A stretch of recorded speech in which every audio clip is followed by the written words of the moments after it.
Halo teman-teman, selamat datang di YouTube channel Stockholder, di mana di channel ini kita bisa sama-sama membahas dan belajar bareng nih, analisa fundamental saham di Bursa Efek Indonesia. Nah, ada beberapa subscriber dari Stockholder ini request untuk saham-saham properti nih. Pertama dari Dan Hartik, bro tolong bahas saham-saham properti ya, terima kasih. Ada juga dari Jody GMH, Bang bahas saham sektor properti ya, SMRA atau ASRI. Nah, jujur aja saya belum melihat lagi nih LK dari SMRA atau ASRI, tapi ada satu emiten properti nih yang saya favoritkan, yaitu Pakuwon Jati atau Pewon. Nah, kenapa? Karena Pewon ini di tengah suku bunga yang lagi tinggi, yang notabene sangat challenging ya untuk emiten properti. Namun Pewon ini lumayan kebal ya dengan suku bunga yang tinggi. Kenapa? Karena emiten ini terkenal dengan recurring income-nya yang sangat tebal sekali ya. Bahkan di tahun ini 75% dari revenue dari Pakuwon ini disumbang dari jenis income yang recurring. Nah, recurring itu apa sih? Seperti sewa mall, kunjungan hotel gitu ya. Nah, tanpa berlama-lama lagi kita bahas saja saham PT Pakuwon Jati Tbk atau Pewon. Tapi sebelum kita mulai pembahasannya, saya mau disclaimer dulu ya teman-teman. Video ini bukan ajakan untuk buy, hold, atau sell suatu saham, namun hanya sharing analisa fundamental suatu saham. Jadi keputusan investasi 100% ada di tangan masing-masing investor ya teman-teman. Nah, seperti biasa kita bahas dulu pertama-tama profil perusahaan dari Pakuwon Jati ini ya. Jadi Pakuwon Jati ini berdiri pada tahun 1982 dan Pakuwon ini adalah perusahaan properti pertama ya yang listed di Bursa Efek Indonesia yaitu pada tahun 1989. Pakuwon ini juga merupakan perintis konsep superblok pertama di Indonesia. Nah, Pakuwon Jati telah memiliki jaringan usaha berupa satu kantor pusat, 2 township, 5 superblok dengan 6 pusat perkantoran, 10 mall, 2 apartemen servis, 23 kondominium, dan 6 hotel. Secara market cap, Pakuwon ini klasifikasinya middle to big cap ya, dengan kapitalisasi pasar hingga 20 triliun lebih. Nah, Pakuwon juga memiliki sekitar 2.800 karyawan dan land bank sebesar 462 hektar. Secara geografis, operasional bisnis Pakuwon ini berfokus di wilayah Surabaya, Jakarta, Yogyakarta, dan Bekasi. Namun perusahaan juga sedang berekspansi ke wilayah Batam dengan membangun Superblok ke-6 dan juga di Kalimantan atau IKN yang sudah groundbreaking untuk membangun Superblok senilai 5 triliun. Nah, dari visi dan misi perusahaan, visi dari perusahaan adalah tumbuh bersama pemegang saham, karyawan, penyewa, dan pembeli. Kemudian misinya menjadi pengembang pusat perbelanjaan retail non-strata yang terdepan di Indonesia, mengembangkan super blok terbaik dan pengembang hunian berskala kota mandiri untuk kualitas hidup yang lebih baik, menjadi tempat kerja terbaik dalam industri properti, dan mengoptimalkan pengembalian investasi bagi penyewa dan pembeli. Nah, teman-teman, jadi Pakuwon sendiri sebetulnya rutin ya membagikan dividen kepada shareholder, namun bisa dibilang dengan yield dan payout ratio yang kurang menarik ya. Yieldnya hanya 1,5% dan dividen payout ratio sekitar 15%. Tapi paling tidak, Pakuwon ini tidak pernah ya melakukan corporate action yang merugikan para shareholdernya. Dan juga perusahaan menggunakan keuntungannya untuk berekspansi lagi. Capex perusahaan sendiri di tahun 2024 itu dianggarkan sebesar 2,1 triliun ya. Next dari struktur pemegang saham. Dari struktur pemegang saham, pemilik mayoritas dari Pakuwon ini adalah PT Pakuwon Arta Niaga sebesar 68,68% dan sisanya masyarakat sebesar 31,28%. Nah, dari struktur pemegang saham ini, pemegang saham pengendalinya adalah PT Pakuwon Arta Niaga ya, dengan posisi yang sangat kuat yaitu 68,68%. Nah, menurut saya artinya ini prospeknya bagus karena dipegang 68% oleh pemilik lama. Kemudian dari struktur organisasi, jabatan CEO ini dipegang oleh Alexander Stefanus Ridwan Suhendra. Nah, Bapak Alexander ini sudah berkarir di Pakuwon sejak tahun 2000 dan juga menjabat sebagai salah satu ketua Asosiasi Pengelola Pusat Belanja Indonesia. Yang kedua, Direktur Keuangan dari Pakuwon adalah Dr. Andes Minarto. Dr. Andes Minarto ini menjabat sebagai direktur di Pakuwon sejak 2005 ya. Jadi sudah hampir 20 tahun. Dan yang ketiga adalah Eiffel Teja. Eiffel Teja ini memiliki hubungan afiliasi dengan perusahaan dengan pemilik perusahaan yaitu anak dari pendiri Pakuwon yaitu Alexander Teja. Kemudian ada Wong Bonshu Ivy, ini sudah berkarir di Pewon sejak 2010 Sutandi Purnomo Sidi juga berkarir di Paewon sejak 2001, dan yang terakhir DRA Liausian Wahyudi menjabat sejak 2008. Nah, dari sisi Dewan Komisaris, ini ada Alexander Teja, ini tentu saja adalah pendiri dan pemilik dari Pakuwon Jati. Kemudian Insinyur Richard Adisastra, ini juga sudah berkarir di Paewon sejak 1984. Dan yang terakhir, Dr. Diah Pratnya Paramita, ini selaku Komisaris Independen di Paewon. Next, kita masuk produk dan jasa dari Pakuwon ya teman-teman. Yang pertama, ini ada 6 perkantoran seluas 155.000 meter persegi. Ini masing-masing terletak di Gandaria, Kota Kasablanka, dan Pakuwon Tower, Jakarta dan Surabaya. Yang kedua, ada mall seluas 780.000 meter persegi yang tersebar di Jakarta, Surabaya, Jogja, dan Solo. Nah, Pakuwon Mall Surabaya ini juga merupakan mall terbesar nomor 1 di Indonesia ya teman-teman. Jadi di saat pandemi 2020, perusahaan juga ada mengakuisisi 2 mall besar di Jogja dan Solo, yaitu Hartono Mall Jogja dan Hartono Solo baru dengan nilai akuisisi 1,3 triliun. Sehingga wilayah operasi perusahaan juga ada di Jogja dan Solo. Yang ketiga, apartemen service. Apartemen service ini adalah apartemen yang sudah ada perabotan dan furniture ya teman-teman. Jadi bisa dibilang seperti hotel namun dengan harga yang lebih affordable. Nah, dari segi biaya juga lebih tinggi. Nanti ada penyewa akan ditagihkan biaya listrik, air, dan juga sampah. Perusahaan sendiri punya 2 apartemen servis, satu di Jakarta dan satu di Surabaya. Perusahaan juga mengoperasikan hotel bintang 4 dan hotel bintang 5. Ada satu di Jakarta, 4 di Surabaya, dan satu di Jogja. Kemudian dari segmen real estate, Pakuwon ini memiliki 5 superblok. Superblok itu kompleks yang memiliki banyak fungsi seperti pusat hunian, perkantoran, mall, rekreasi, sekolah, rumah sakit, dan sebagainya. Sehingga pembeli atau pemakai jasa itu bisa mendapatkan kemudahan atau akses dalam pelayanan. Nah, Pakuwon sendiri mengoperasikan 2 superblok di Jakarta, yaitu Gandaria City dan superblok Kota Kasablanka. Nah, untuk Gandaria City, 2 tower Gandaria City ini kapasitasnya 715 unit. Superblok Kota Kasablanka 7 tower dengan kapasitas totalnya 2.253 unit. Dan 3 superblok di Surabaya, yaitu Superblok Tunjungan Plaza itu 876 unit. Superblok Pakuwon Mall ini yang besar dengan total 5.227 unit. Dan Kota Mandiri Pakuwon City juga 5.019 unit. Nah, jadi kalau kita lihat produk dari Pakuwon ini fokusnya bukan di sektor rumah tapak ya teman-teman. Ada rumah tapak tapi sedikit, tapi lebih ke komersial seperti mall dan perkantoran ya teman-teman. Itu fokus dari produk dan jasa perusahaan. Nah, kemudian seberapa besar sih land bank yang dimiliki oleh Pakuwon Jati ini? Nah, Pakuwon Jati memiliki land bank sebesar 461 hektar yang didominasi di wilayah Surabaya, Jakarta, dan Bekasi. Jadi 95% land bank itu terletak di Surabaya Timur, Surabaya Barat, dan sisanya berada di Jakarta seperti Kota Kasablanka, Gandaria City, Daan Mogot Jakarta Barat, serta Bekasi sebesar 5,4%. Nah, setiap tahunnya PT Pakuwon Jati itu melakukan penambahan land bank di sekitar wilayah pengembangan Pakuwon Jati yang sudah siap beroperasi. Nah, jadi memang fokus operasional dari Pakuwon ini hanya terkonsentrasi di Surabaya dan Jakarta ya teman-teman, dan sebagian di kota-kota di Jawa ya teman-teman. Nah, mengenai land bank, total land bank dari Paewon ini bisa dibilang jauh lebih sedikit dibanding perusahaan yang sejenis. Namun melihat model bisnis dari perusahaan yang berfokus pada hanya sektor komersial saja, jadi memang land bank dari Pakuwon ini terletak di pusat kota dan fokusnya juga ke high rise building ya teman-teman. Jadi ini berbeda dengan land bank perusahaan sejenis lainnya yang berada di pinggiran gitu mungkin ya teman-teman, karena dibangun rumah tapak begitu. Nah, manajemen sendiri bilang bahwa land bank dari Pakuwon ini masih bisa dipakai untuk 10 tahun ke depan. Begitu ya teman-teman.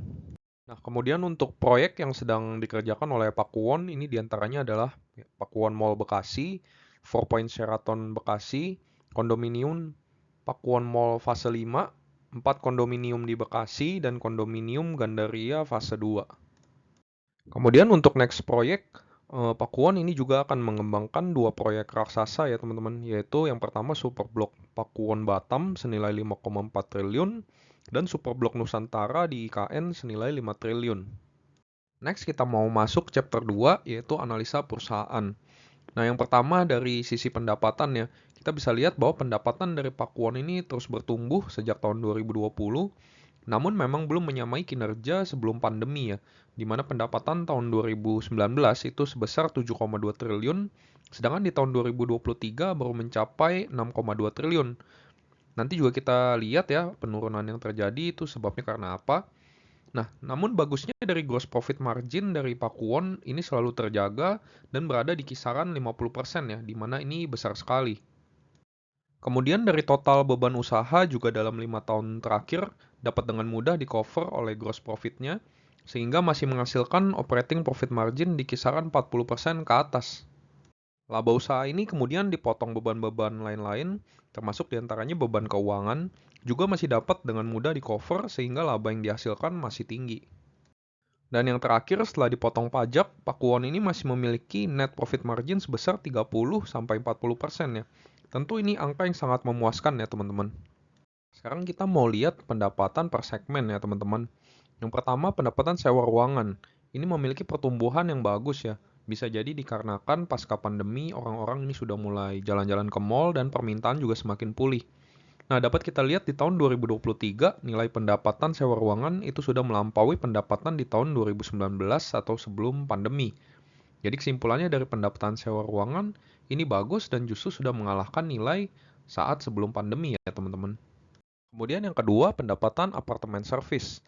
Apartemen service itu adalah apartemen yang punya berbagai fasilitas kira-kira seperti hotel namun dengan harga yang lebih affordable ya teman-teman. Nah, kita bisa lihat tahun 2023 pendapatan apartemen service juga lebih baik dan bertumbuh dibanding 2022, namun belum sampai menyamai di tahun 2019. Nah, kemudian peningkatan yang sangat signifikan ini dari pendapatan hotel yang naik 130% dibanding tahun 2019 dan 36% dibanding 2022 ya teman-teman. Nah, artinya pendapatan hotel ini mencapai omset tertinggi di Paewon itu tahun 2023. Artinya apa? Artinya kunjungan hotel ini justru meningkat sangat drastis di tahun 2023 ini ya. Nah, kalau kita lihat juga di tahun 2023 ini permintaan akan kamar hotel ini tinggi sekali ya. Bahkan kalau kita bandingkan rata-rata tarif hotel di tahun 2019 versus 2023 itu meningkat hampir 2 kali lipat ya. Ya walaupun saya nggak punya datanya, tapi ini dari pengalaman subjektif saya ya teman-teman.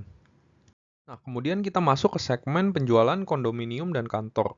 Nah, sebetulnya porsi pendapatan terbesar Pakuwon sebelum pandemi itu ada di segmen ini ya teman-teman.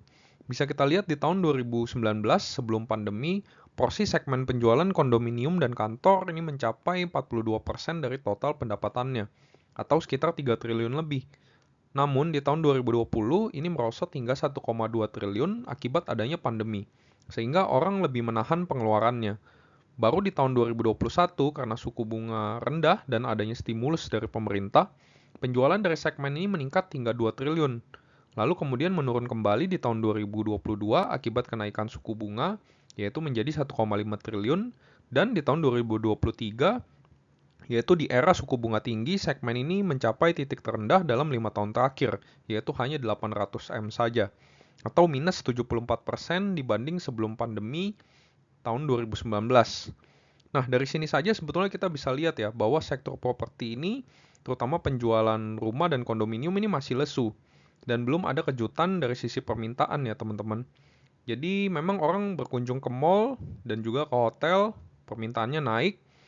Nah, mungkin karena orang bosan ya dengan lockdown dan eh, ingin ke mall dan ke hotel gitu. Tapi untuk beli kondominium atau rumah nanti-nanti dulu begitu ya. Nah, namun begitu, Pakuwon ini masih bisa dibilang mencetak kinerja yang sangat positif ya. Kenapa? Hal ini karena posisi recurring income dari Pakuwon yang sebesar 75%. Nah, recurring income itu adalah pendapatan yang berulang ya teman-teman. Seperti misalnya pendapatan hotel, sewa ruangan di mall, atau jasa maintenance. Beda sama penjualan kantor yang sekali pembelian gitu contohnya ya. Nah, ini yang membedakan Pakuwon dengan perusahaan properti lainnya, yaitu pendapatan recurring income-nya yang sangat besar. Ini juga yang menjadi penopang kinerja Pakuwon di tahun 2023, di mana di era suku bunga tinggi, orang itu jarang yang membeli properti ya teman-teman. Nah, kemudian kita masuk ke neraca atau balance sheet dari Pakuwon. Nah, dalam 5 tahun terakhir, aset dari Pakuwon ini selalu bertumbuh ya teman-teman. Begitu juga dengan ekuitasnya, ini selalu bertumbuh dengan CAGR 6% per tahun. Nah, jumlah saham beredar juga tetap, artinya P1 ini tidak pernah melakukan right issue yang mengakibatkan kepemilikan pemegang saham terdilusi. Kita masuk ke rasio keuangan dari Pakuwon Jati. Yang pertama, rasio likuiditas ya, untuk mengukur kemampuan perusahaan dalam melunasi hutang jangka pendeknya. Kita bisa lihat bahwa current ratio atau rasio lancar dari Pakuwon itu di angka 5,16 dan selalu meningkat dari tahun ke tahun. Ini artinya perusahaan sama sekali tidak memiliki masalah likuiditas ya. Likuiditasnya sangat baik, bahkan cash ratio dari P1 ini 3 kali. Artinya cash on hand dari P1 bahkan bisa mengcover 3 kali dari hutang jangka pendeknya. Yang kedua, rasio solvabilitas atau kemampuan membayar hutang jangka panjang. Nah, hutang berbunga dari P1 ini masih terjaga dalam 5 tahun terakhir di kisaran 0,3. Tentu ini juga sehat, bahkan dari total debt juga hanya 0,52. Tentu ini juga masih aman ya teman-teman karena ini di bawah 1. Yang ketiga dari rasio profitabilitas. Nah, baik GPM, OPM maupun NPM dari Pakuwon ini sangat baik sekali ya. Walaupun belum bisa menyamai kinerja di tahun 2019, tapi tentu saja ini termasuk sangat memuaskan. Jadi kesimpulannya dari rasio keuangan Pakuwon ini sangat solid dan sehat keuangannya ya teman-teman. Nah, kemudian kita masuk ke laporan arus kas dari Pakuwon. Yang pertama dari operational activity, arus kas dari Pakuwon ini selalu positif ya. Artinya secara operasional kinerja dari Pakuwon ini sangat baik dan bisa menghasilkan arus kas yang positif. Kemudian yang kedua dari aktivitas investasi, kita bisa lihat juga baik, namun di tahun 2020 ada minus sebesar 1,7 triliun ya, di mana cash flow operasional tidak bisa menutupi cash flow dari aktivitas investasi. Namun setelah ditelusuri, ini adalah akibat dari akuisisi 2 mall di Jogja dan Solo pada tahun 2020. Jadi ini justru hal yang baik dan positif ya, karena perusahaan menggunakan dananya untuk mengakuisisi 2 mall. Kemudian ada juga yang janggal di tahun 2021, itu ada plus di aktivitas pendanaan. Nah, pertanyaannya apakah P1 ini berhutang lagi atau gimana? Namun, lagi-lagi setelah ditelusuri, ternyata di tahun 2021 P1 ini memang menerbitkan surat hutang sebesar 5,7 triliun. Nah, dana hasilnya digunakan untuk membayar surat hutang yang jatuh tempo di tahun 2024. Artinya, pada tahun 2021 perusahaan berhutang untuk membayar hutang yang jatuh tempo di tahun 2024. Nah, saya sih menduga hal ini karena bunga hutang yang baru itu lebih kecil ya dibanding bunga hutang yang lama. Jadi lebih baik perusahaan melunasi saja bunga hutang yang lama yang lebih besar tersebut. Jadi tentu ini juga menguntungkan untuk Pakuwon. Nah, jadi kesimpulannya arus kas dari Pakuwon ini sehat dan baik-baik saja ya teman-teman. Nah, sekarang kita akan bahas ke analisa makro ya teman-teman. Yang pertama tentu saja dari suku bunga ya. Kita tahu kita sedang ada di era suku bunga yang tinggi. Di mana di tahun 2023 kisaran suku bunga itu 5,75 sampai 6%. Bahkan hingga hari ini juga baik The Fed maupun Bank Indonesia belum menurunkan suku bunga acuan ya. Di Bank Indonesia sendiri yaitu 6%. Nah, tentu saja ini berdampak pada permintaan terhadap properti ya teman-teman. Ini yang mengakibatkan sektor properti ini masih lesu. Kita bisa lihat marketing sales dari P1 targetnya juga terus menurun ya. Di tahun 2024 target marketing sales juga dipangkas dibandingkan tahun 2023. Nah, di lain sisi adanya prediksi bahwa suku bunga akan diturunkan hingga 3 kali di tahun ini juga membawa angin segar. Namun tetap saja pemotongan suku bunga 3 kali, suku bunga pun masih di atas 5%, belum semenarik tahun 2021 misalnya, di mana suku bunga dipangkas hingga 3,5%. Nah, tentu saja saya juga berpendapat bahwa di tahun ini properti juga masih belum terlalu baik ya. Kemudian yang kedua adalah nilai tukar rupiah. Seperti yang kita tahu ya teman-teman, rata-rata hutang dari emiten properti itu di dalam bentuk US dollar ya. Karena hutang dalam USD itu menawarkan suku bunga yang lebih rendah. Sehingga pelemahan rupiah tentu membawa dampak negatif juga bagi emiten-emiten properti. Nah, per hari ini video ini dibuat, nilai tukar rupiah juga masih lemah ya, di angka 15.868. Walaupun beberapa sekuritas seperti Mandiri Sekuritas misalnya memproyeksikan bahwa nilai tukar rupiah nantinya akan menguat hingga 14.921 hingga akhir 2024. Nah, yang ketiga adalah insentif pemerintah. Nah, diperpanjangnya insentif PPNDTP hingga akhir 2024. Nah, seperti yang kita tahu, sejak bulan Maret tahun 2021, sektor properti tanah air ini menerima stimulus pemulihan ekonomi nasional berupa insentif pajak pertambahan nilai ditanggung pemerintah atau PPN DTP untuk transaksi pembelian rumah. Nah, berita baiknya adalah kebijakan PPN DTP ini sendiri diperpanjang hingga akhir tahun 2024 ya teman-teman. Jadi dari manajemen Pakuan sendiri berpendapat bahwa kinerja penjualan di 2024 itu akan lebih baik dibandingkan tahun 2023 dengan adanya kebijakan PPN DTP tersebut. Nah, next kita akan masuk ke valuasi dari Pakuwon. Nah, metode valuasi yang pertama yang akan kita pakai adalah dengan menggunakan PE band dan PBV band.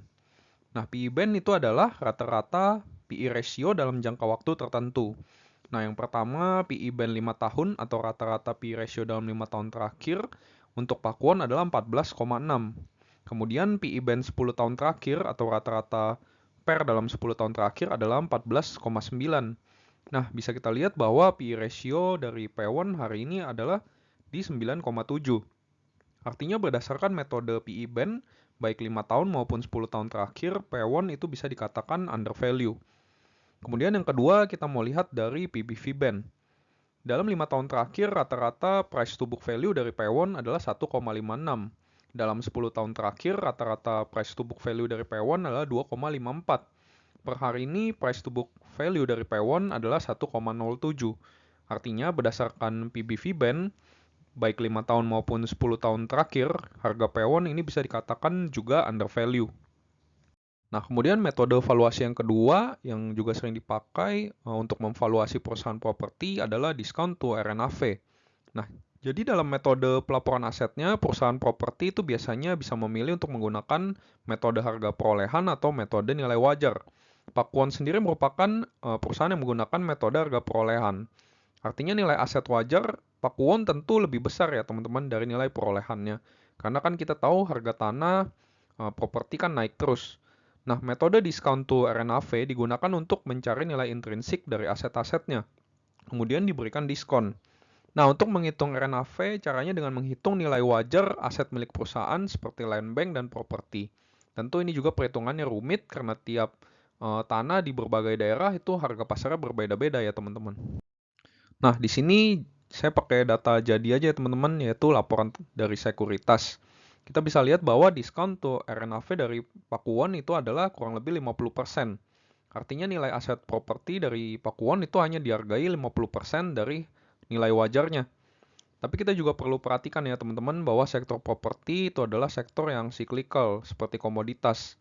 Jadi saat siklusnya mendukung, dia divaluasi tinggi oleh pasar. Tapi saat siklusnya tidak mendukung, dia divaluasi rendah. Nah, yang kedua kalau kita lihat juga Pakuwon sendiri tidak pernah dihargai sama dengan RNAV-nya ya. Paling tinggi tuh 15% diskon dari RNAV-nya yaitu di tahun 2019. Jadi teman-teman juga jangan berpikir kalau RNAV-nya didiskon 50%, artinya harga wajar Pakuwon di 850. Nggak juga ya teman-teman. Teman-teman, jadi kita sekarang sampai pada kesimpulan. Yang pertama, Pakuwon adalah perusahaan properti yang sehat dengan profit margin yang tebal, rasio keuangan yang solid, serta arus kas yang baik. Yang kedua, kinerja Pakuwon yang baik di tengah era suku bunga tinggi itu disumbang oleh recurring income sebesar 75% dari porsi pendapatan perusahaan. Namun penjualan kondominium dan kantor mengalami penurunan yang sangat tajam, yaitu minus 74% dibanding sebelum pandemi. Suku bunga tinggi masih menjadi katalis negatif untuk sektor properti, bahkan dengan adanya proyeksi pemangkasan suku bunga 3 kali di tahun ini. Faktor penguatan rupiah di tahun ini bisa menjadi katalis positif mengingat hutang perusahaan properti dalam bentuk USD. Kemudian perpanjangan insentif PPN DTP juga dapat menjadi katalis positif bagi emiten properti. Nah, jadi belum ada katalis yang sangat kuat ya menurut kami untuk bisa mendongkrak sektor properti di tahun ini. Namun jika saatnya tiba, maka tentu saja kinerja maupun harga saham Pakuwon ini akan naik juga karena Pakuwon merupakan salah satu emiten properti yang sehat dan baik.